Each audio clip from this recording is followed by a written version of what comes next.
오늘은 야곱의 유언, 축복, 예언, 훈계라는 제목으로 말씀을 나누고자 합니다.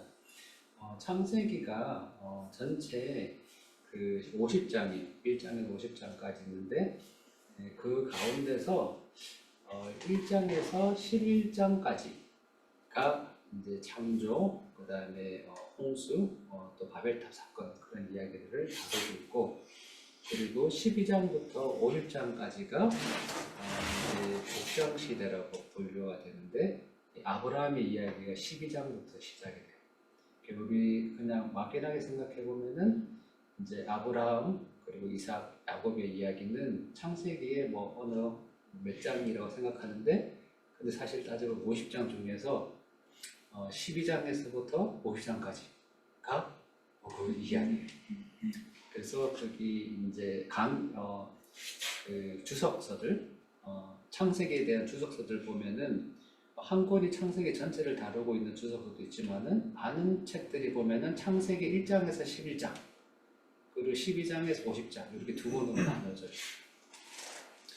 그 유명한 신학자 가운데서 나훔 사르나라는 신학자가 있는데 이분은 이미 돌아가셨는데 이분이 쓰신 창세기 주석서가 굉장히 그 권위 있는 그런 주석서이고, 많은 신학자들이 창세기에 대해서 연구할 때 반드시 이분의 이름이 언급이 돼요. 사르나에 의하면은 뭐 이렇게 해서 제가 공부하는 책에도 계속 이분의 이름이 등장을 하는데, 이분이 오늘 우리가 보는 49장 말씀은 또 어떤 얘기를 했냐, 족장 시대는 하나님이 아브라함에게 민족을 이룰 것을 약속함으로써 시작이 되었고, 그리고 그 약속의 성취는 창세기 49장 28절에서 이스라엘 12지파를 통해 표현되었다, 그런 이야기를 했어요.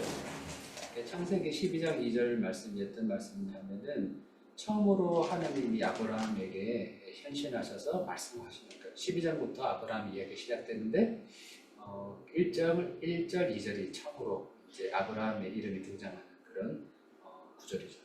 아직 아브라함의 이름을 받기 전에 아브라함에게 하나님이 말씀하시면서 너는 네가 살고 있는 땅과 또 태어난 곳, 아버지 집을 떠나서 내가 너에게 보여주는 곳으로 가라. 내가 너로 하여금 큰 민족이 되게 하겠다라는 말씀을 그렇게 하세요. 그러면서 이제 족장 시대가 시작이 됩니다. 그러면서 하나님의 이 말씀이 성취될 것이다 라는, 그 민족을 이루게 할 것이라는 게 성취될 것이다 라는 것이 어떻게 어디서 표현이 되었느냐, 49장 28절, 오늘 본문 중에서도 제일 마지막 구절인 28절에 보면은 이들은 모두 이스라엘의 12지파이다. 12지파라는 말이 처음으로 사용이 돼요. 지금까지는 12명의 아들들이었는데 28절에서 처음으로 12지파다라는 그 부족이라는 그런 이름을 처음으로 가지게 되죠. 그러면 아직 민족이라고 하기에는 부족하죠. 그렇지만 민족이 될 것이라는 것이 처음으로 표현이 되고, 그리고 50장으로 창세기가 끝나고 출애굽기가 시작이 되면서 그러면서 민족을 이룬 그런 이스라엘 민족의 이야기가 시작이 되죠. 오늘 그 말씀 제목이 야곱의 유언, 축복, 예언, 훈계라는 그런 제목의 말씀인데, 성경에 보면은 유언이 몇 군데 등장을 해요. 유언이라는 것은 또 굉장히 독특한 그런 한 성경의 장르 같아요. 시편이라는 그런 장르가 있고 또 예언서가 그런 것처럼 유언이라는 것도 굉장히 좀 독특한데, 우리 한글 성경을 읽으면 잘 못 느껴지겠지만 시예요.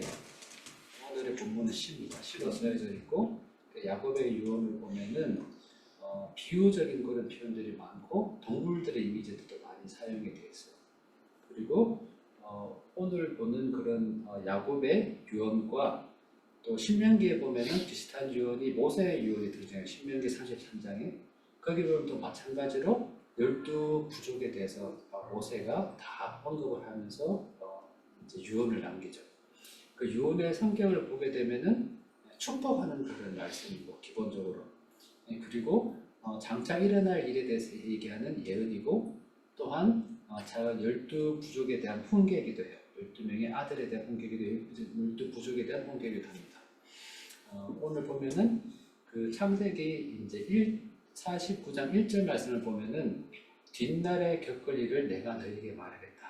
이제 야곱이 죽을 때가 돼. 죽을 때에서 아들들을 다 불러놓고 앞으로 이후에 겪을 일을 내가 너에게 말하겠다. 이게 예언인 거죠, 예언. 그리고 너희의 아버지 이스라엘이 하는 말에 귀를 기울여라. 아버지가 아들에게 하는 훈계이기도 하고, 우리 28절 말씀을 보면은 이 아들 하나하나에게 축복하였다. 축복의 말씀입니다. 그리고 이 말씀이 이 야곱의 12아들에게 국한된 이야기가 아니에요. 이 이야기는 12지파에 대한 이야기이고, 그리고 영적인 이스라엘인 우리에게도 해당되는 얘기예요. 그래서 우리가 마찬가지로는 본문을 통해서 우리를 향한 하나님의 그 말씀, 야곱이 남긴 이 유언이 우리에게도 지금 이어져 오고 있고, 여기에 있는 영적인 논리가 우리 삶 가운데도 지금 적용이 되고 있어요. 그래서 오늘 이 시간 말씀을 통해서 하나님께서 우리에게 말씀하실 때 우리가 하나씩 오늘 캐치해서 돌아가는 그런 시간이 되었으면 좋겠습니다. 자, 좀 전에 1절, 2절을 우리가 살펴봤죠. 그리고 3절부터 이제 한 명씩 아들들에 대한 이야기가 나와요. 그 각 아들들을 향한 그 야곱 유언을 우리가 함께 살펴보도록 합시다. 먼저 첫 번째 아들 르우벤. 르우벤아, 너는 나의 맏아들이요 나의 힘, 나의 정력의 첫 열매다. 그 영예가 드높고 그 힘이 드세다. 그러나 거친 파도와 같으므로 또 네가 아버지의 침상에 올라와서 네 아버지 심성을 더럽혔으므로 네가 어떤 되지는 못할 것이다. 르우벤이 아버지의 첩과 함께 동침을 한 그런 일이 있었죠. 창세기 35장에 그 일이 발생했어요. 르우벤이 아버지의 첩 비라를 범하였는데 이스라엘에게 이 소식이 들어갔다. 이스라엘이 이것을 알았어요. 야곱이 이걸 알았지만은 35장에서 야곱이 아무런 얘기를 하지 않고 아무런 조치를 취하지 않아요. 조치를 취하지 않는데, 그런데 그 일에 대한 평가가 야곱이 죽기 전에 르우벤에게 얘기가 되는 거죠. 네가 아버지 심성을 더럽혔기 때문에 네가 으뜸이 되지는 못할 것이다.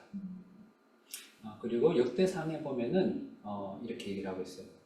이스라엘의 맏아들 르우벤의 아들은 다음과 같다. 쭉 하는데, 그런 어떤 얘기를 하느냐? 르우벤은 맏아들이지만 그의 아버지의 잠자리를 더럽혔으므로 그의 맏아들의 권리가 이스라엘의 아들인 요셉의 아들들에게 넘어갔고 족보의 맏아들로 오르지 못하였다.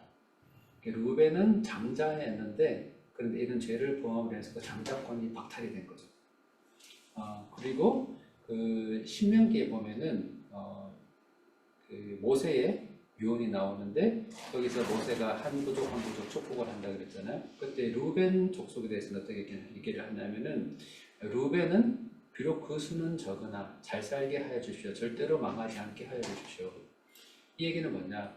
르우벤 족속의 수가 굉장히 줄어들었다는 거예요. 다른 12부족 가운데서 르우벤 부족의 수는 굉장히 줄어들었고, 그렇지만은 이 르우벤 부족이 망하지 않도록 해주시오라고 모세가 하나님 앞에서 축복을 하는 그런 축복의 기도가 나옵니다. 우리 그 베드로전서 말씀을 보면은 우리 아이덴티티에 대해서 얘기를 할 때 이 말씀을 우리가 많이 보죠. 우리는 택하심을 받은 족속이고 또 왕과 같은 제사장이고 거룩한 민족이고 하나님의 소유가 된 백성이다. 그게 9절에 나오고 10절 건너뛰고 11절에 보면은 나는 나그네와 거류민 같은 여러분에게 권합니다. 우리가 이런 왕과 같은 제사장이지만은, 그렇지만 또한 이 땅에서는 우리는 나그네이고 거류민이다. 거류민이라는 것은 그 외국인으로서 살아간다는 거예요. 그곳에 정착해 살아가는 사람입니다. 그렇기 때문에 우리는 이 땅에서의 육체적인 정욕을 멀리해야 된다. 이 말씀이 저는 딱 떠오르더라고요. 르우벤을 보면서. 그리고 그 요셉의 모습을 보면, 요셉이 정말 그 이집트의 총리가 되어서 그곳에서 가장 힘이 있는 사람이고 정말 가장 부귀를 누리는 그런 사람이었지만은, 그렇지만은 결국은 그 땅에서 외국인이었죠. 우리가 이 땅에서 정말 왕과 같은 제사장으로 살아가지만은, 그렇지만 우리가 정말 누려야 될 그런 본질적인 축복은 이 땅에 있지 않다는 거예요. 우리의 본향은 이곳이 아니라 우리는 이곳에서 나그네로 살아갈 뿐이기 때문에 이 땅에서의 종족을 우리가 멀리하면서 우리가 장착할 하나님의 나라를 바라봐야 된다는 거죠. 루벤의 이 예를 통해서 우리가 얻을 수 있는 교훈은 뭐냐? 첫 번째는 장자는 힘과 지위를 누리지만 그만큼 유혹도 심하다. 우리에게 힘과 지위가 주어지고 우리에게 재정이 주어질 때 우리가 그것들을 누릴 수 있지만은 그렇지만 또한 그것이 우리의 유혹이 될 수 있기 때문에 굉장히 조심해야 된다는 거예요. 우리가 섰을 때 넘어질까 조심하라고 말씀이 그렇게 이야기하고 있죠. 그리고 이렇게 넘어졌을 때 유혹에 넘어져서 우리가 실패했을 때 장자의 권리 그리고 왕좌 제사장의 지위를 모두 잃어버리게 된다. 루벤이 잃어버린 이 권리들이 누구한테 갔죠? 장자의 권리는 요셉에게 갔죠. 그리고 왕의 자리는 누구에게 갔습니까? 유다에게 가고 제사장의 지위는 레위한테 갔죠.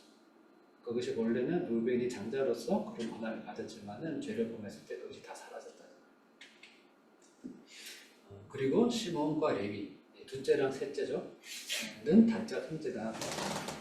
그들이 휘두르는 칼은 난폭한 무기다.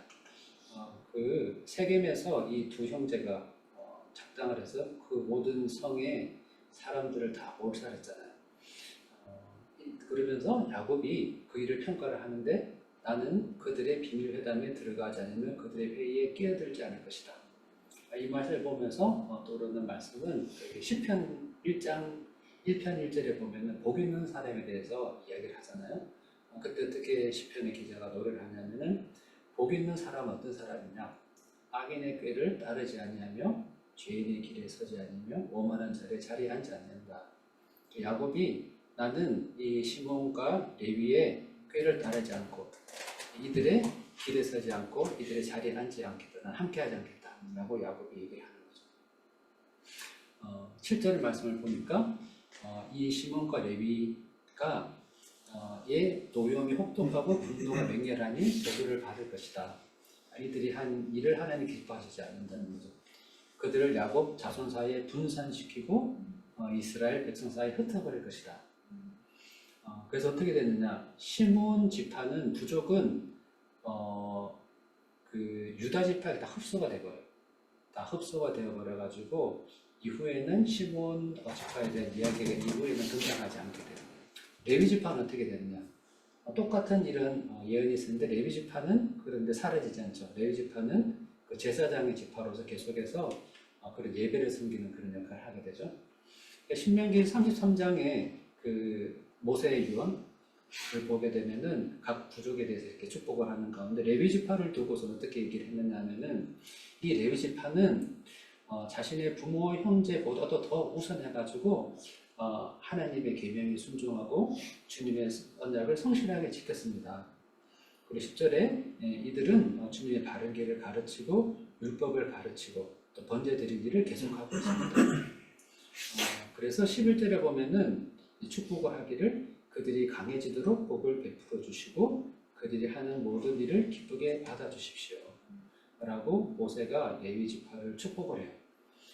똑같은 그런 야곱의 유언이 있었지만은 시몬 지파와 레위 지파의 그런 가는 길들이 갈라지는 것을 볼 수가 있죠. 시몬과 레위를 통한 교훈은 우리가 들어올 수 있는 교훈은 뭐냐? 이 지파가 야곱의 이 유언 이후에 자신의 선택에 따라서 각각 다른 결과를 맞이했다는 거예요. 하나님의 예언이라는 것은 하나님의 뜻이에요, 분명히. 하나님의 뜻이 하나님의 예언을 통해서 나타나요. 그렇지만 실제로 어떤 일이 일어날 것인가 하는 것은 하나님의 뜻에 대한 우리의 반응에 달려있는 거예요. 하나님의 예언이라는 것은 그냥 운명 같은 게 아니에요. 하나님이 이렇게 예언했으니까 이것은 바뀔 수가 없어. 하나님의 뜻은 바뀔 수가 없어. 반드시 이루어질 거야. 라는 게 아니에요. 우리 부모님과 아이의 관계를 생각해도 그렇잖아요. 우리가 잘못했어. 그래서 이제 그 부모님 우리를 막 혼내려고 해. 근데 우리가 여기가 잘못했어요 하면은 정말 회초리를 때리려다가 부모님 멈추시기도 하고 정말 얘가 반성을 했구나. 또는 너 거기 이제 앞으로 거기 예를 들어서 피아노를 배워보도록 하자 라고 했는데 근데 저는 피아노보다는 미술을 하고 싶어요. 그래 부모님이 그래? 이렇게 얘기를 하고 또 그걸 바꾸게 되죠. 하나님 마찬가지시라는 거예요. 하나님의 예언이라는 것은 바뀔 수 없는 운명 같은 것이 아니라 하나님의 뜻이에요. 하나님 뜻이 분명히 드러나지만은 그렇지만 거기에 대해서 우리가 어떻게 반응을 하는가에 따라서 어떤 일이 일어나는가는 결정이 된다는 거예요. 우리가 거기 창세기 말씀 보면서 계속 봤었죠. 하나님의 마스터 플랜이라는 것은 분명히 존재해요. 하나님의 마스터 플랜은 분명히 존재하는데 거기에 마스터 플랜과 함께 우리가 어떤 선택을 하면 하나님과 우리가 어떻게 일을 하는가의 그 다이내믹에 따라서 실제로 일어난 일들은 굉장히 달라질 수 있다는 것입니다. 자, 계속해서 유다. 보면은 유다랑 요셉은 굉장히 길어요. 여기 야곱의 유언 중에서도 다른 형제들을 보면 그냥 한 줄 두 줄로 끝나고 그냥 유언이 끝나버린 형제들도 있는데 유다랑 요셉은 보면 굉장히 깁니다. 유다라는 이름의 뜻은 찬양이라는 뜻이에요. 유다야 너의 형제들이 너를 찬양할 것이다. 그래서 보면은 찬양이를 찬양한다는 보면 어떻게 보면 다자례 같은데 그 유다가 그 형제들 가운데 정말 리더십을 발휘했죠. 그리고 유다가 정말 그 회개에 합당한 열매를 맺은 그런 모델을 보여줬잖아요. 정말 가장 큰 변화를 보인 그런 12명의 아들 중에 한 사람이었고 요셉은 처음부터 꾸준했었는데 거기에 반해서 유다는 굉장히 바뀌었죠. 그리고 유다의 그런 변화를 통해서 다른 형제들도 함께 바뀌면서 하나님 앞에 나아가면서 12부족이 세워질 수 있었는데 그런 변화하고 회개하는 그런 리더십을 보인 사람이었습니다. 그러면서 이 유다에게 내려진 축복은 무엇이냐?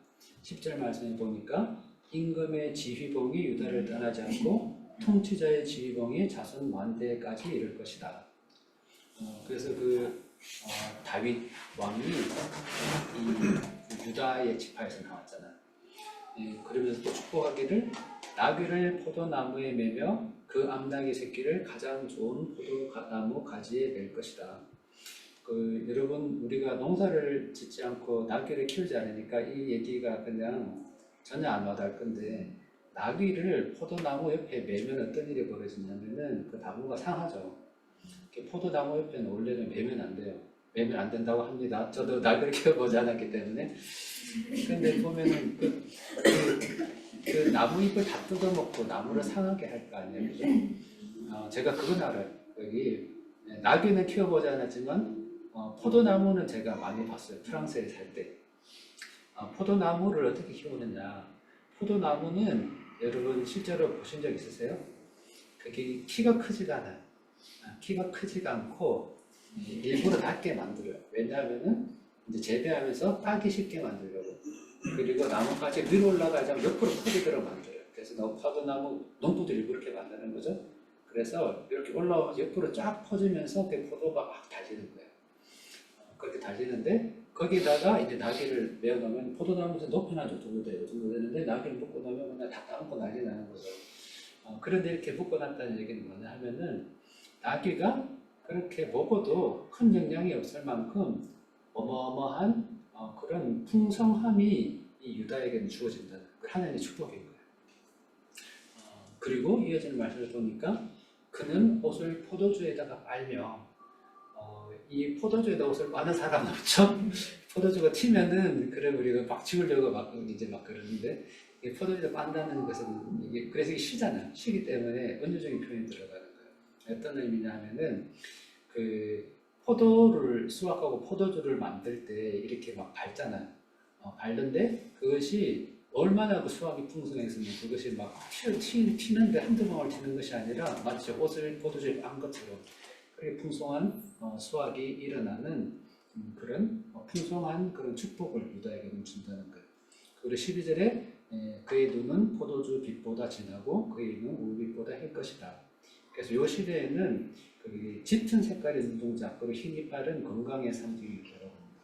그래서 이런 축복들이 유다에게 주어집니다. 유다의 예를 통해서 우리가 보시는 교훈은 회개에 합당한 열매를 맺은 자는 왕이 되는 복을 받는다. 회개에 합당한 열매, 우리가 지난 설교에서 우리가 봤지만은 회개에 합당한 열매라는 것은 결국 무엇이냐? 우리 이웃과의 그어놓은 선을 없애고 그리고 우리 형제 자매들의 그런 실패의 책임을 함께 지는 거예요. 쟤는 쟤고 나는 나야 라고 선을 긋고 그냥 이렇게 버려두는 것이 아니라 정말 그 형제의 실패, 이 형제의 그런 아픔을 나의 것으로 여기고 그것을 같이 책임을 져준다는 거죠. 근데 그것이 일본에는 정말 잘 이루어지지 않는 것 같아요. 너무 개인주의적이고 그걸 매입학으로 생각하고, 그런데 그것이 성경에서 하나님의 말씀, 성경에서 말씀하시는 드러난 하나님의 뜻은 정말 그런 아픔과 실패를 함께 하라는 거예요. 자, 계속해서 보겠습니다. 여기 보면은 소도타 예, 그런 형제들이 쭉 나와요. 여기 스불론은 바닷가에 살며, 그리고 이사갈은 안장사에 웅크린 뼈만 나은 낙이 같을 것이다. 살기 편한 곳을 보거나 안락한 곳 땅을 만나면은 어깨를 들이밀어서 짐이 나지고 압제를 받으며 섬기는 도래가 될 것이다. 그리고 다는 백성을 정리로 다스릴 것이다. 다는 길가에 숨은 뱀과 같아서 이렇게 말이 탄 사람을 공격해서 뒤로 떨어뜨릴 것이다. 그리고 갓은 적군의 공격을 받을 것이지만은 적군의 뒤통수를 칠 것이다. 아셀은 먹거리가 넉넉히 나올 것이기 때문에 그가 임금의 수라상을 받을 것이고, 납달리는 풀어놓은 암사슴이어서 그 재롱이 기울 것이다. 그래서 이것이 이제 우리가 산문이라고 생각하면은 이게 무슨 소리야? 여기 납달리가 왜 암사슴이고 왜 귀엽지? 이렇게 생각될 수 있는데, 이게 시예요. 시기 때문에 은유적인 표현이고, 여기에 대해서는 그 신학자들의 공통된 그런 견해가 없대요. 신학자들 해석이 다 달라요. 그래서 굉장히 어떻게 보면은 어려운 그런 성경 말씀이거든요. 시라는 게 그렇잖아요. 거기 시인이 나는 납달리를 암사슴이라 했을 때 이런 뜻으로 얘기를 했어 라고 야곱이 설명해 주지 않는 이상 암사슴은 뭐지? 라고 생각할 때 여러 가지 견해가 있을 수 있다는 거죠. 그렇지만은 우리가 이 비유를 통해서 야곱이 얘기하고자 했던 것은 축복과 예언과 훈계였다라는 것을 우리가 알 수 있죠. 그래서 많은 이런 훈계들이 보면은 그리고 또 예언들이 보면은 지명들과 굉장히 관련이 되어 있어요. 지명들과 관련이 되어 있고, 그리고 각자의 처한 상황들이 다 다르다는 것을 우리가 알 수 있어요. 저는 구체적으로 암사슴이 무슨 뜻이냐라는 것은 알 수는 없지만은 그 형제 한 사람 한 사람에게 주어진 어떤 지리적인 환경이 다르고, 그 사람에게 주어진 은사나 성격들이 다 다르고, 주어진 상황이 다르다는 거예요. 그게 맞는 축복들을 야곱이 한 사람 한 사람이 지금 다 하고 있는 거예요. 그래서 이런 스불론, 이사갈, 단, 갓, 아셀리, 납달리, 그리고 베냐민은 이제 형제 순서에서 제일 막내다 보니까 마지막에 나오긴 하지만 베냐민까지 합쳐서 이를 통해서 우리가 알 수 있는 교훈은 뭐냐 하면은 우리의 미래는 우리에게 주어진 지리적인 또 외적인 조건과 그에 따른 축복, 또 정치적인 위치와 위협, 개인의 역량과 잠재력과 어떻게 작용하는지에 따라서 달려있다. 우리의 삶의 이제 시작점, 우리가 태어났을 때 우리 태어나는 환경을 우리가 결정했었잖아요. 그것은 이미 정해진 상태에서 태어나죠. 그죠? 우리 미국에서 태어난 사람도 있고, 한국에서 태어난 사람도 있고, 일본에서 태어난 사람도 있고, 그리고 주어진 은사도 다 다르죠. 어떤 사람은 음악적인 재능이 있는가 하면 어떤 사람은 수학을 잘하고, 또 어떤 사람은 문학적인 재능이 있고, 또 어떤 것들이 다 다른 거예요. 다 다른데 그런 주어진 세팅값이 다 다르지만은 그 가운데서 우리가 어떻게 그런 우리에게 주어진 환경에서 주어진 그런 상황 가운데서 우리가 인터랙션 하느냐에 따라 가지고 우리의 미래가 달라진다. 그리고 우리는 그런 각각 다른 상황 가운데서 하나님의 뜻에 순종할 책임이 있고, 우리에게 주어진 것들을 선하게 관리할 책임이 있다라는 것을 우리가 알 수가 있습니다. 이런 각자에게 주어진 다른 환경조차도 하나님의 뜻이라는 거예요. 자, 그리고 요셉이 나옵니다. 요셉이 정말 너무 길어가지고 여기 막 다 들어가지가 않아서 23절, 24절은 제가 한 절 합쳐놓고 막 그랬는데, 보면은 한번 보도록 합시다. 요셉은 들망아지, 샘 곁에 있는 들망아지, 언덕 위에 있는 들나귀다. 아까 그 암사슴처럼 여기 나귀라는 건 뭐야? 라는 것에 이제 그 해석이 달라질 수 있지만은, 그렇지만 이 나귀라는 것은 굉장히 건강한 것, 건강하고 에너지, 또 건강, 그런 것들을 상징한다고 봅니다. 그리고 23절, 24절 말씀에 보면은 그 적들이 화살을 쏘는 거예요. 요셉에게 적개심을 품고 요셉을 관용으로 삼아서 활을 쏘더라도 그렇지만 요셉의 팔과 팔에는 힘이 넘친다. 요셉이 인생을 돌아보게 되면은 요셉에게 힘든 일이 있었죠. 요셉의 형들이 요셉을 너무너무 미워했고 그리고 노예로 팔아버리기까지 했지만은 그렇지만 그 가운데 요셉이 망가지지 않고 정말 요셉을 보면 정말 대단하잖아요. 그런 환경에 처해서 사람이 쉽게 막 망가지고 절망하고 원망하고 그럴 수 있겠지만은 물론 요셉의 마음속에 그 마음의 상처도 있었겠지만은 그렇지만은 그 힘이 요셉에게 있었죠. 하나님을 끝까지 믿는 그런 힘이 요셉에게 있었습니다. 그리고 요셉에게 준 축복이 뭐냐 하면은 야곱이 섬기는 전능하신 분의 능력이 그와 함께하고 목자이신 이스라엘의 반석께서 그와 함께한다. 우리가 지난주에 축복에 대해서 살펴봤잖아요. 축복을 살펴보면서 세상이 하는 정말 큰 거짓말, 이 자본주의가 하는 큰 거짓말은 물질적인 축복, 물질의 축복이라는 얘기를 하는데 물질의 축복이 아니라고 우리가 봤어요. 물질의 축복이 아니라 정말 하나님께서 우리의 목자가 돼서 우리와 함께하는 것이 정말 더 큰 축복이라는 것.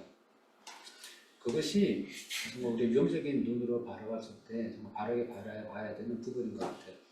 우리의 신분이 왕의 아들이 되었는데 왕의 아들이 되면은 당연히 물질적인 것도 따라오죠. 왕의 아들이 어디 판잣집에 살고 왕의 아들이 헐벗고 하겠어요?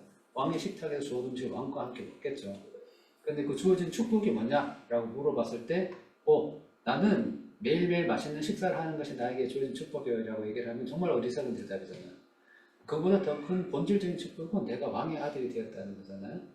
우리의 삶에서 정말 본질적인 축복이라는 것은 물질적인 공급도 하나님으로 우리에게 주어지지만 그것이 축복이 아니라 우리의 정말 축복, 하나님이 우리의 목자가 되신다는 게 우리 축복이라는 거예요. 그리고 25절에 보면은 이 하나님이 너를 도우시고 또 전능하신 분께서 너에게 복을 베푸신다 라고 얘기를 하고 있죠. 이 복을 보면은 이 시의 시자인 시라고 했잖아요. 한번 봅시다. 위로 하늘에서 내리는 복과 아래로 깊은 샘에서 솟아오르는 복을 우리가 요셉이 누린다고 하는 이 복이 우리에게 주어진 거죠. 이 말씀 또한 우리를 향하고 있기 때문에 야곱의 유언이 우리에게도 향해 있습니다. 하늘에서 내리는 복, 비처럼 하나님의 복이 내리는 거예요. 하나님 비를 맞으면서 촉촉이 대지가 젖어지듯이 하나님의 그 축복의 비가 우리에게 내리는 거죠. 그리고 샘에서 솟아오르는 그 복이. 그래서 우리는 하나님의 그 복 가운데 우리가 이미 있는 거예요. 그렇기 때문에 우리가 그것을 정말 얼마나 우리가 인식하고 누리느냐에 따라서 정말 달라질 수 있을 것 같아요. 왕의 식탁에서 함께 식사를 하는 그런 축복을 누리면서도 그렇지만 그것을 실감하지 못하고 막 고민하고 있다면은 그건 너무도 안타까운 일이잖아요. 하나님의 그런 축복이 이렇게 풍성하게 주어졌다. 그리고 젓갈섬에서 흐르는 복과 태에서 잉태되는 복을 베푸실 것이다. 하나님의 축복, 지난 시간을 살펴본 것은 하나님의 축복은 우리 하나님께서 우리의 목자가 되어서 우리를 어려움에서 건지시는 것과 또 우리의 자손이 드러나는 것을 통해서 나타나는 것을 봤죠. 이런 축복이 요셉에게도 주어졌습니다. 그러면서 야곱이 26절에서 계속해서 얘기하는데 보니까 너의 아버지가 받은 복은 그러니까 야곱의 복을 얘기하는 거죠. 내가 받은 복은 태고적 산맥이 받은 복보다 더 크다. 되게 멋있는 그런 시적인 표현 아니에요? 태고적 산맥이 받은 복보다도 더 크대. 그리고 영원한 언덕이 받은 풍성함보다도 더 큰 복을 야곱이 받았다는 거예요. 그런데 야곱이 받은 이 축복을 이 모든 복이 이런 모든 축복이 요셉에게로 돌아간다. 요셉 너에게 돌아갈 것이다. 그리고 형제들 가운데서 어떻게 된 사람에게 돌아갈 것이다. 라고 야곱이 축복을 합니다. 요셉의 예를 들어서 받을 수 있는 부분은 제가 말씀드린 방금 얘기했지만은 목자 되신 하나님과 동행하면서 그 자손이 불어나는 것이고 그리고 또 한 가지는 요셉은 총리의 신분이 있음에도 불구하고 이집트에서는 외국인이었다. 그래서 우리도 세상 가운데 나가는 힘을 우리가 기억했으면 좋겠습니다. 그리고 그리고 오늘 거기 마지막 27절 28절 말씀에 보면은 벤야민은 물어뜯는 일이다.